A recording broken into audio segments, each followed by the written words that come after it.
curiosidades. Xocoyote. Esta palabra viene del náhuatl xocotl, que es fruta verde, y coyotl, que es cachorro de coyote. Esta designa al más joven de los hijos, quien hasta hace pocos años debía mantenerse soltero para cuidar de sus padres en la vejez. La palabra láser es la abreviatura de Light Amplification by Stimulated Emission of Radiation, que es amplificación de luz por emisión estimulada de radiación. ¿Qué es el síndrome Cri-du-Chat? Este desorden genético se caracteriza por síntomas como cabezas pequeñas, defectos del corazón y capacidades mentales y defectos también de capacidades físicas. Pero la característica más evidente de la que toma su nombre, cri de chat en francés significa maullido de gato, es una alteración en los músculos de la laringe que hacen que el afectado genere continuamente un sonido de tono alto, similar al maullido de un gato. ¿Cuándo aparecieron las primeras estrellas? Uy, qué difícil. Según la ciencia, y digo según la ciencia porque muchos aquí no confían en la ciencia, pasaron entre 100 y 250 millones de años después de que se creara el universo, para que la temperatura y la presión de la materia disminuyeran hasta permitir al hidrógeno tener el espacio suficiente para agruparse por el efecto de la gravedad y así formar las primeras estrellas. ¿Cómo funcionan los colores de las impresoras?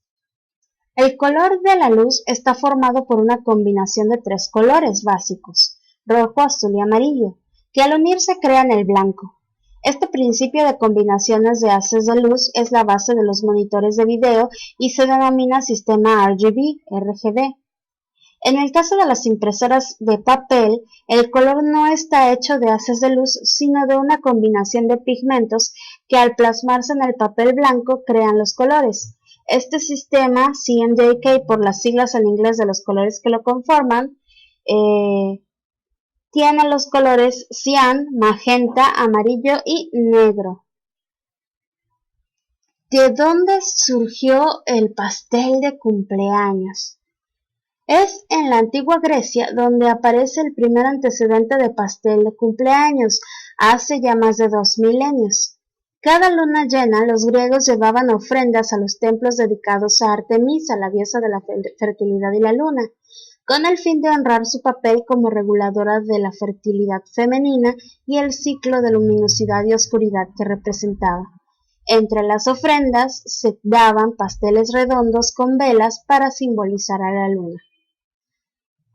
Tiempo después, en Alemania, hace 3 siglos, aparece la costumbre de celebrar el aniversario de una persona con un pastel cuyo nombre trataré de pronunciar, pero yo no sé alemán, Geburtstagskarten, que tenía la forma de un niño envuelto y en cuyo interior se encontraban objetos que deparaban diversas fortunas a quienes los topaban, como una rosca de reyes, ¿no? Pero con forma de niño envuelto. Si te tocaba una moneda, significaba salud. Si te tocaba un dedal, significaba soltería para el resto de tu vida. Y ninguna mujer quería que le tocara el dedal. ¿Cómo se determina el tipo de sangre de una persona? La sangre, igual que todo nuestro organismo, posee anticuerpos que atacan cualquier sustancia que consideran extraña. En la sangre humana existen 2 grandes variedades de anticuerpos, A y B. La carencia de estos crea el tipo de sangre O. En algunos tipos de sangre es posible encontrar una combinación de 2 tipos de anticuerpos que determinan su grupo sanguíneo. El factor RH denota la presencia o ausencia de una proteína detectada por primera vez en los monos rhesus, de ahí el nombre del factor RH. ¿Es cierto que existe una sensación contraria al déjà vu? Pues sí, está el jamais vu, que significa nunca visto en francés, que consiste en la sensación de estar en un lugar y vivir una situación totalmente desconocida que te pasa por primera vez en la vida o en todas tus vidas, pese a que ese lugar sea conocido por ti y que las personas que estén alrededor sean gente con la que tú ya has tratado varias veces, ¿no? Esa es la característica de este Jamais-vu, ¿cómo se pronuncia en francés? Jamais-vu. Algo así, ustedes me entienden. ¿Cómo se determina la edad de los fósiles? A través del carbono 14. El método por datación de radiocarbono es la técnica basada en isótopos más fiable para conocer la edad de muestras orgánicas de menos de 60.000 años. Aunque hay ciertas críticas que dicen que de 10.000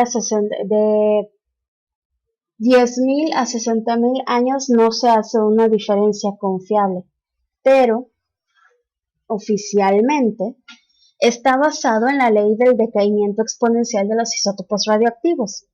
Ahora, el isótopo carbono 14 se produce continuamente en la atmósfera como consecuencia del bombardeo de átomos de nitrógeno por neutrones cósmicos. Este isótopo que está en todos lados es inestable y de repente se convierte en nitrógeno 14, ¿no? Estos procesos de generación y degradación de carbono 14 se encuentran equilibrados, de manera que el isótopo se encuentra homogéneamente mezclado con los átomos no radioactivos en el dióxido de carbono de la atmósfera. El proceso de fotosíntesis incorpora el átomo radioactivo en las plantas, de manera que la proporción carbono 14 y carbono 12 en estas plantas es similar a la atmosférica. Ahora, los animales incorporan por ingestión el carbono de las plantas. Tras la muerte de un organismo vivo, ya no se incorporan nuevos átomos de carbono 14 a los tejidos.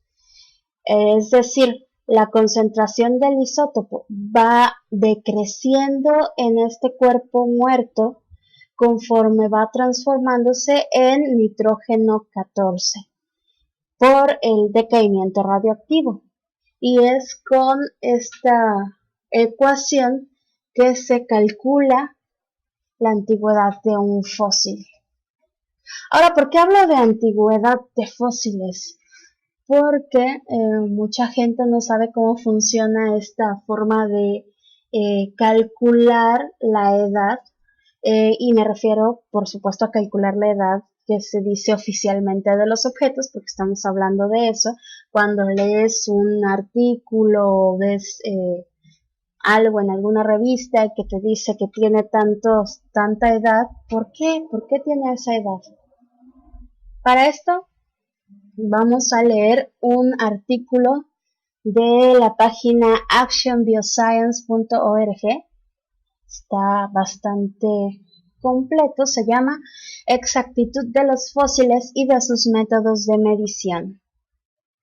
Ahora, la medición de la edad de los fósiles es exacta, dice el artículo, dado que el método de medición es guiado por principios científicos estrictos. Entre ellos, se toma en cuenta la edad de las rocas que rodean al fósil, se usan cálculos matemáticos, el estado de descomposición del fósil, del carbono 14 y de los isótopos figuran en los cálculos, y se relaciona el árbol de la vida del personaje a su familia para sortear las fechas, en caso de que no sea un fósil de miles de años. Ahora, nuestra comprensión sobre la forma y el patrón de la historia de la vida depende de la exactitud de los fósiles y de los métodos de medición de su edad. Algunos críticos, particularmente los fundamentalistas religiosos, argumentan que ni los fósiles ni las mediciones de su edad pueden ser confiadas y que sus propias interpretaciones son mejores. Otros críticos, quizás más familiarizados con los datos, cuestionan ciertos aspectos de la calidad del registro fósil y de las medidas de su edad.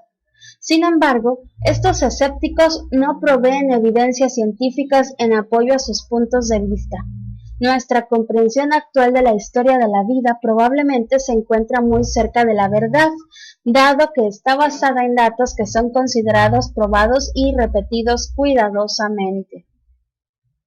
El rechazo de la validez de los fósiles y de sus métodos de medición por los fundamentalistas religiosos crea problemas para ellos. En primera, no pueden negar que millones de fósiles residen en exhibiciones y gavetas de museos alrededor del mundo. Quizás algunos argumenten que estos especímenes, entre ellos enormes esqueletos de dinosaurio, bloques de depósito de conchas antiguas conteniendo cientos de especímenes y hojas de helechos delicadamente preservadas, han sido manufacturadas por los científicos con el fin de confundir al público. Claramente esto sería absurdo. 2. Si no, los fundamentalistas religiosos se ven forzados a declarar que todos los fósiles son de la misma edad, de alguna manera enterrados en las rocas por una catástrofe extraordinaria, quizás el diluvio de Noé. Como apoyan exactamente la creencia de que todos los dinosaurios, los mamuts y hasta los primeros humanos, los peces armados, los trilobites, los amonitas y el resto pueden haber vivido juntos, nunca ha sido explicado. Y tampoco por qué las criaturas marinas fueron de alguna manera ahogadas por este diluvio. 3. El rechazo de la edad de los fósiles por parte de los fundamentalistas religiosos es para ellos fácil de declarar pero difícil de demostrar. Los fósiles ocurren en secuencias regulares una y otra vez. La descomposición radioactiva ocurre y las pruebas cruzadas con las fechas radiométricas confirman su validez. Esto es para me imagino que esto es para los religiosos que creen que Dios hizo al mundo hace 6.000 años, ¿no? Eso es lo que dicen los. Las secuencias de fósiles fueron reconocidas y establecidas a grandes rasgos mucho antes de que Charles Darwin comenzara a pensar en la evolución. Los geólogos tempranos, entre los años de 1700 y 1800, notaron que los fósiles parecían ocurrir en secuencias. Ciertas agrupaciones de fósiles siempre se encontraban debajo de otras agrupaciones. El primer esfuerzo en esta área fue llevado a cabo en Inglaterra y Francia. Cerca del año 1800 en Inglaterra, William Smith, un agrimensor de canales, notó que él podía trazar grandes extensiones de rocas basándose en los fósiles que ellas contenían. Las secuencias que él observó en una parte del país podían ser correlacionadas precisamente con las secuencias en otras partes.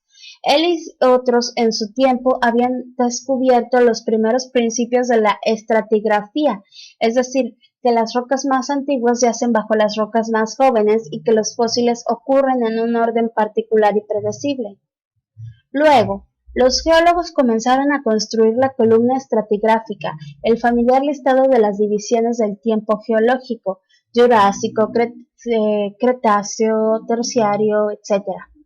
Cada unidad del tiempo estaba caracterizada por sus fósiles particulares. El esquema pudo ser aplicado alrededor del mundo sin fallar. De los años de 1830 en adelante, los geólogos notaron que los fósiles se hacían más complejos a lo largo del tiempo.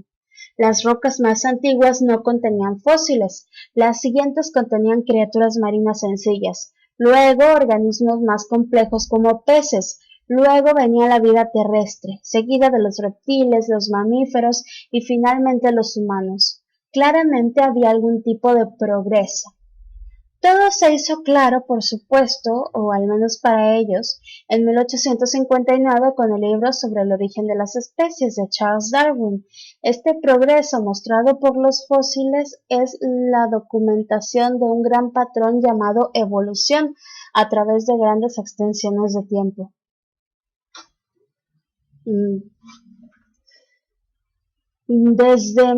Por cierto, les iba a decir que lean sobre el origen de las especies de Darwin. Sea lo que sea que piensen de Darwin y de su teoría, la verdad es que te pone a pensar, es un muy buen texto. Sigo. Desde 1859, los paleontólogos, expertos en fósiles, han explorado el mundo en busca de fósiles. En los últimos 150 años no han encontrado ningún fósil que no hubiera sido previsto o esperado por Darwin. Los nuevos descubrimientos han llenado vacíos y nos han mostrado en un nivel de detalle casi inimaginable la forma del gran árbol de la vida. Estaba pensando que a lo mejor no han encontrado ningún fósil que no hubiera sido previsto o esperado por Darwin, o que todos los fósiles que encuentran los meten a fuerza en el marco de lo esperado por Darwin.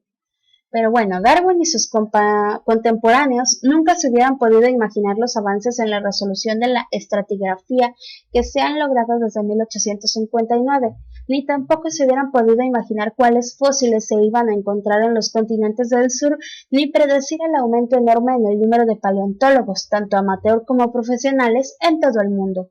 Todo este esfuerzo no ha llevado al descubrimiento de ni siquiera un solo fósil inesperado, tal como lo sería un fósil humano en la era de los dinosaurios o un dinosaurio del Jurásico en las mismas rocas de los trilobites silurianos.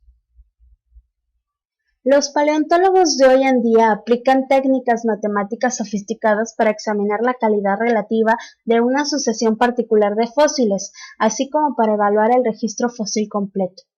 Estos cálculos demuestran que, por supuesto, aún no conocemos todo y claramente no hay vistas de llegar a este punto, pero que sí conocemos lo suficiente. Hoy, las técnicas innovadoras proveen confirmación adicional y una comprensión más profunda de la historia de la vida.